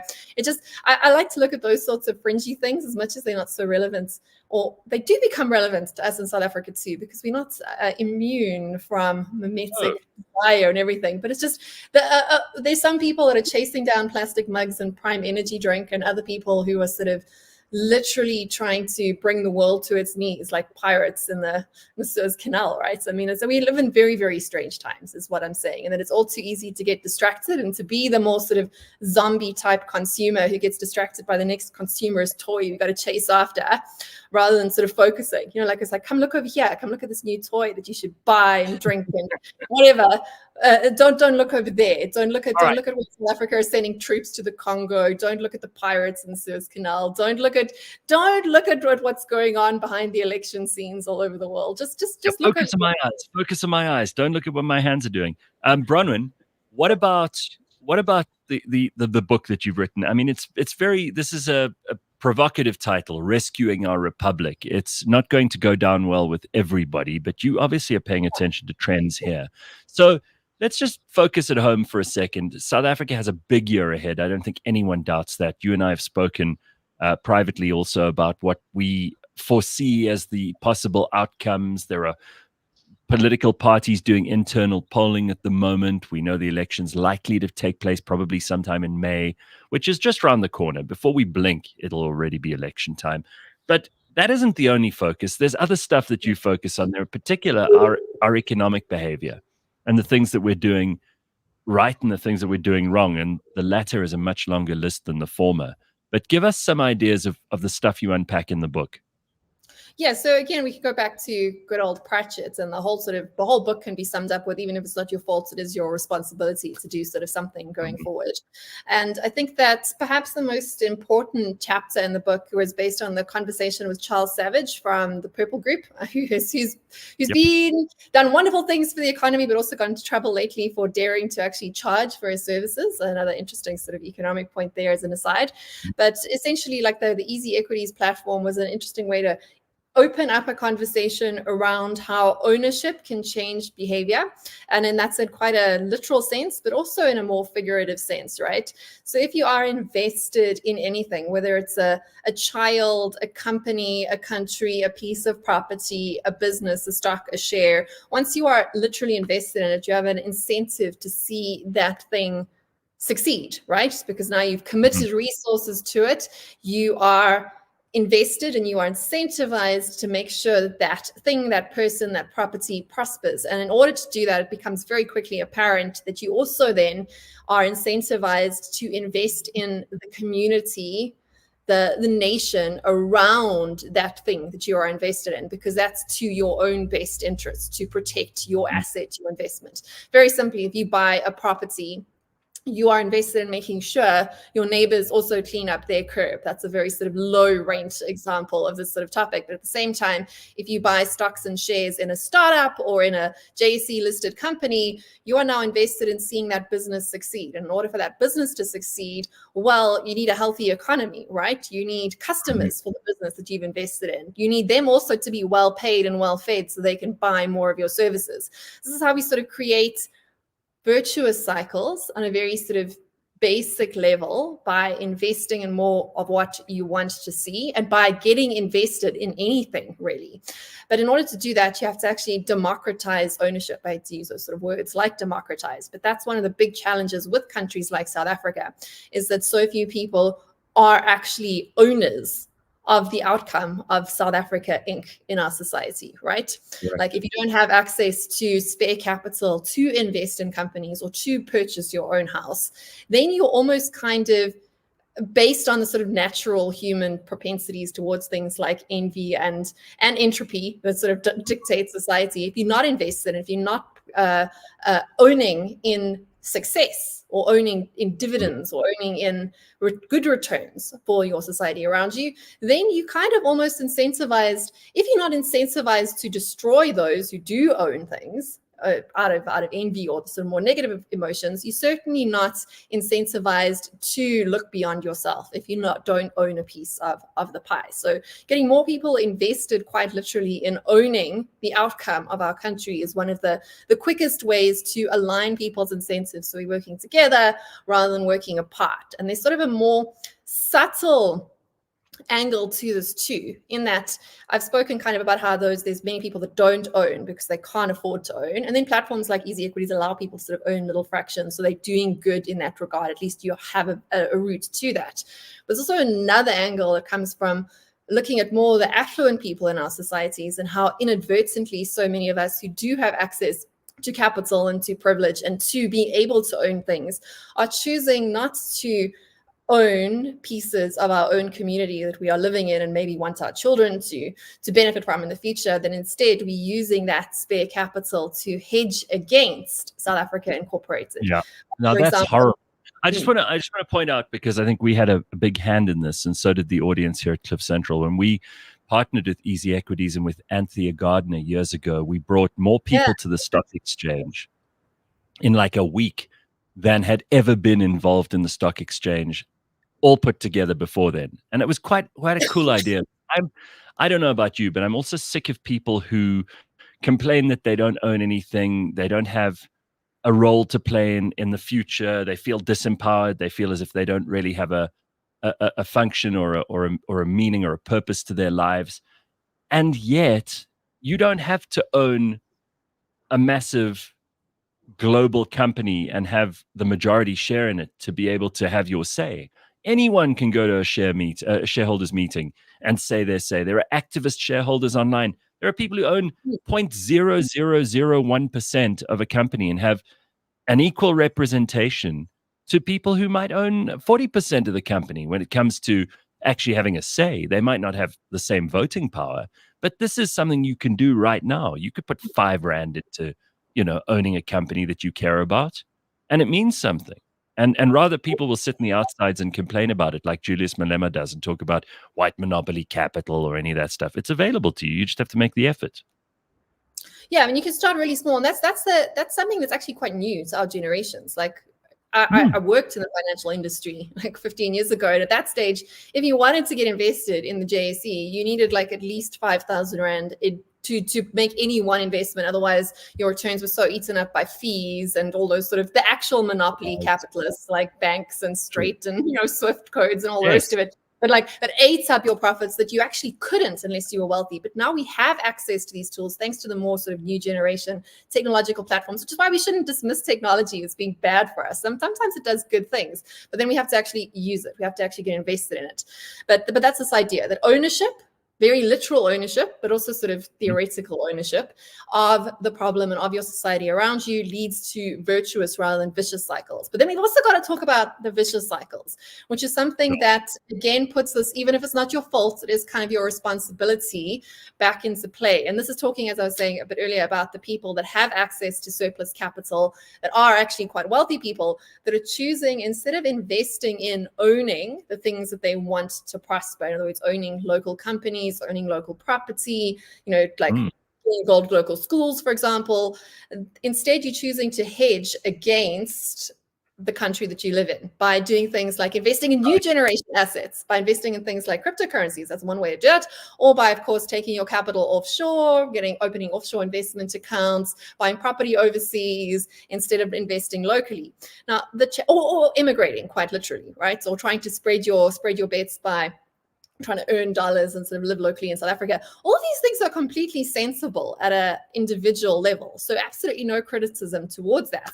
However, at scale, if everybody that has surplus is choosing to invest it outside of the country that they purport to support and want to succeed, what you're doing by hedging in that way is you're essentially betting against your own community. You're betting against your own family, like your greater family of the sort of South Africa Inc. project. But wouldn't you say, just on an emotional level, people aren't really betting against the country, they're betting against the government, because we've seen time after time how mismanaged the country is by our politicians. And look, you can argue that politicians all over the world do a terrible job, but ours in particular have not covered themselves in glory. And yes, there are, people who are trading the rand in a negative way. They're hedging against and essentially shorting South Africa Inc. wherever they can. And of course, some of those people have made tons of money. But the only reason they can get away with it. Sorry, say that again. There are people making money when things get worse, and things are getting worse. Yeah. But there's this little link that by making money when things get worse, you kind of making things get worse even faster, which is a very unfair predicament to find yourself in as an investor and as someone who wants to protect themselves and their family. Because what do you do, right? My question to you is it the fault of those people who have found a way to turn a bad situation into a good one for them financially? Is it their fault, or is it the fault of the government who haven't yet figured out that if they just manage things properly, that it can be a whole lot harder for people to get away with this kind of thing? And if the country's on the up and up, that you can't really bet against it. I mean, if we're growing, there's no amount of destructive behavior going on in the financial markets that can stop us from growing. I was in the city of Cape Town over the weekend, and I have to tell you, that's kind of what South Africa could look like if we worked properly. And I know that Cape Town has its problems, but my God, they're nothing like the problems in the rest of the country. And it bothers me that people are again, using smoke and mirrors, saying, look over here, but don't pay any attention to what we're doing on this side. The only reason people can get away with this stuff is because the people who are meant to be doing a certain job are just not doing it. That's absolutely true. And it's definitely not our fault or the fault of people that are making smart, very sensible financial decisions. Nonetheless, the more capital that escapes this country, the faster all the decline comes. Now, there's another argument to be had as to whether we want to accelerate decline, where you get to a point where you have to hit rock bottom and end up with like an Argentinian sort of, wild card surprise instead of a continuation as business as usual. But again, these are sort of really deep arguments around whether you're supporting sort of team accelerationism or team sort of rebuilding going forward, and what sort of strategy you want for going forward. I got to push back against that too. The reason that this Millet guy got in is because people in that country are sick to death of being predated upon by the financial services industry. And the reason that they have a banking crisis, and the reason that so many countries in South America are such a disaster financially, is because they keep on doing the socialism thing. And this guy has said no more of that. So before we call him an asshole and an idiot and a fool, and he may be any of those things, we don't know, the jury's still out, he's just got in, and all he's done is cut excess fat from the budget, and all he's done is clean up. So let's give him a chance to at least prove that he's a complete idiot before we call him that. Well, I'm certainly not calling him that at all. I think that it's a sort of a sentiment that you have to get to that point before people are prepared to vote in a different direction. As you said, South America's been on like a socialist trajectory for a very long time, much like us. Like we keep on voting for the same sort of thing, and then we can't expect a different result. You're only going to get a different result if you try something incredibly different. And he's pulled the pendulum like way to the other side. So there's going to be fallout, and there's going to be some sort of middling out there. And if he's able to survive another sort of round in the very volatile South American politics cycle, is absolutely up for debate. He is a crazy character, though. He is incredibly extreme, and I think we do need to note that. But he's extreme, and he's had this opportunity only because things have got so extremely bad. That's why I would say that he's a symptom of what happens when accelerationism kind of does work, right? Where things get to such a point that people just simply cannot do the same thing anymore. They have to at least try something else, right? So I'm certainly not a critic of the person. I think he's quite interesting. I mean, he's a character and a half, but he's certainly not business as usual. He's certainly not. No. It's certainly a signal of a very different sort of shift in what's happening in politics. I'm not sure we're there yet in South Africa. I don't think that we're collectively as a country quite at that mindset of wanting to try something quite so radical as that. But I've also sort of spoken and written quite a lot about how South Africans are actually very conservative in our choices, and we're very patient. Like we just do the same thing over and over again. We optimists. As much as we complain a lot, South Africans are, by revealed preference, sort of Pollyanna-ish kind of optimists. Traditionalist and conservative, yet optimistic. Yeah. Like we kind of do believe doing the same thing will get us a different result based on our behavior, not based on what we say. I mean, how much can we actually look forward to this year? Because I think, there's probably an opportunity for change in this country. There's probably there are enough people, even if it's a minority at this stage, to swing things in a direction where we've had enough of the old and we need to change gear. It's like 30 years of the ANC being in charge, and most people's lives have not got better despite all their propaganda to the alternative to the other side of the argument. I don't know whether politics is the only thing we need to look at. I'm glad you started with economics, because I do think that affects people on a far more direct basis than anything that politicians do or say. And there's so many people in this country who've just stopped caring. The rich, who don't care what the politicians do. They live in these enclaves. They have their own water, electricity. They don't have to worry about it. They're not like those classes who are 100% invested in your bond here that you've got to make it work. And this is my point. And the extremely poor people who have just got no connection with government because the municipality or the region that they live in has administratively fallen apart, and they live in an actual anarchy. So somewhere in the middle are the only people who are affected. And I think those middle class, if you can even call them that anymore, because they've been so hollowed out, the middle class South Africans are just saying, enough, we've had it up to here. We cannot be stretched anymore. And those are the people who will bring about the change, don't you think? Well, not necessarily at the polls, because that middle classes that you talk about there, that are essentially, as I call them, kind of like the tax-paying classes or the codependent classes, they're actually quite small in terms of the general electorate across our society, right? We've got a lot more people who are dependent on the state one way or another.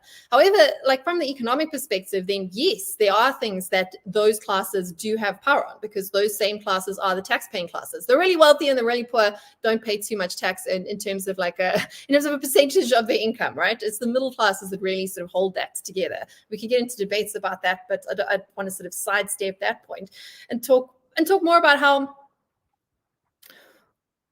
when you've got these sort of middle classes that can't necessarily influence elections at the polls, because quite simply they don't have the sort of mass numbers that we need in the sort of flawed democracy that we have, those classes can make a difference by doing things like the tax revolts, which I think are really, really interesting. Another example of sort of piracy going on around the place. And one of the most interesting conversations that I had last year was with the leaders of the KZN tax revolt, the sort of community group that just collectively decided government service delivery was not happening, so they were going to start paying their rates and taxes into a private account, and they were going to prepare to challenge this at constitutional court level. These are the sorts of actual action steps that an organized society or community movements can take to say enough is enough. And the thing with economics as opposed to politics in our very flawed democracy, you kind of get one vote every 4 years, whereas when it comes to economic choices that you make, whether it's through ownership, whether it's through hedging, whether it's through offshoring or shorting or longing, whatever sort of perspective, or paying or not paying your taxes, these sorts of things are choices that you get to make every single day, and they do compound. And that's the one sort of source of power that individual citizens in this country still have, in that there are so few taxpayers, and they literally are sort of paying the whole sort of zombie system to stay alive in our economy. When those sorts of groups start to organize, you can have very powerful movements. And I've always sort of seen South Africa as being kind of a global leader in terms of signals of change and new ways of challenging the status quo at a global level, the sort of Washington weird Western consensus. And I'm very excited about the sort of actual tax revolts that are organizing very formally, very politely, not like having protests in the street like the Arab Spring, you know, not putting on pink fuzzy hats to complain about Me Too, but actually doing something about it, right? So not like complaining, but doing, right? Doing it graciously and responsibly. And I'd love to see more of those movements. I think that those are things that can make real change and faster than we might think. Another example as sort of a side there that actually did result in real change would be the likes of the Canadian truckers strike, which was more than just an active strike. It was an act of piracy, once again, where they sort of shut down the roads in response to sort of over-restrictive COVID policies. But they actually changed policies, and they changed policies beyond just the COVID era policies, right? And in very sort of repressive, regressive Canada, which we can talk about separately. Canada is also an interesting one from a very different perspective. But organized citizen movements where you're doing things rather than just complaining about things is I think a more positive trend to look towards, because we're absolutely not going to solve this through politics, because a lot of our problems with politics that we do speak about in the book are to do with how our constitution is actually and how our democracy is actually structured, right? It's very difficult to dismantle a zombie system by changing the players. And again, the Argentinian guy, he had a very good point there that like you can't fix the problem with by changing the chef if the recipe is the problem, right? And we've got a flawed recipe in terms of how. What about? I mean, you raised the tax revolt thing, which has really been on the cards in South Africa for a long time. That's why the government is terrified to raise taxes at all, because it'll become a much more widespread phenomenon. And I think, you know, this is where ordinary people, it doesn't matter if you're not the majority, because as I've said ad infinitum on the show, and I was hoping to start the new year with with new things to say, but a lot of the things that we've been saying over and over again is that you don't need a majority of people to make things happen. The French Revolution wasn't started by a majority of people. Neither was the Chinese Revolution. Neither was the American Revolution. It was a few people who decided they'd had enough. And it's amazing how much change can be brought about by those people. I loved what you said about South Africa leading the way in so many social trends and so many massive political trends all over the world. I read an interesting quote. I think it was Napoleon Bonaparte, although he gets ascribed quotes that were not his. He said, "War is when the government tells you who the enemy is. Revolution is when you figure it out for yourself." And I think we're getting to that point here in this country too. Yeah. I mean, we've been getting to this point for a lot of things for a long time in terms of like solving our problems for ourselves, whether it's healthcare, or whether it's education, or whether it's security, whatever the case is. Electricity. Electricity. I mean, what does it now? Like something like 16% of our daily energy production is now coming from like homegrown solar panels on roofs. I mean, that's also quite a significant sort of percentage of showing that we can do things, but we're kind of doing the wrong things. We're still kind of messing around with solving the symptoms rather than addressing the actual cause. And a lot of the cause of our problem is our politicians. But at the same time, you can complain about it all as much as you like, and it's not going to change unless you do something about it, right? Unless you use the few sort of levers of power that we do have, and what the private sector has by definition is levers of economic power, right? So that's what you've got to sort of lean into. Love it. Okay. Any last thoughts that you want to give us, teasers for the book? Because I think people should go and buy the book if they're interested in some of the stuff that we've covered. And we haven't even scratched the surface, really. So what is the other stuff that you think people would like to read about in detail that you've only just given us a glimpse of? I mean, there's more sort of practical stuff. I think I sort of touched on it a bit earlier with my sort of somewhat ranting around copyrights and patents. I think there's a chapter in there on Georgism, one of the few non-South African guests that was interviewed for this project.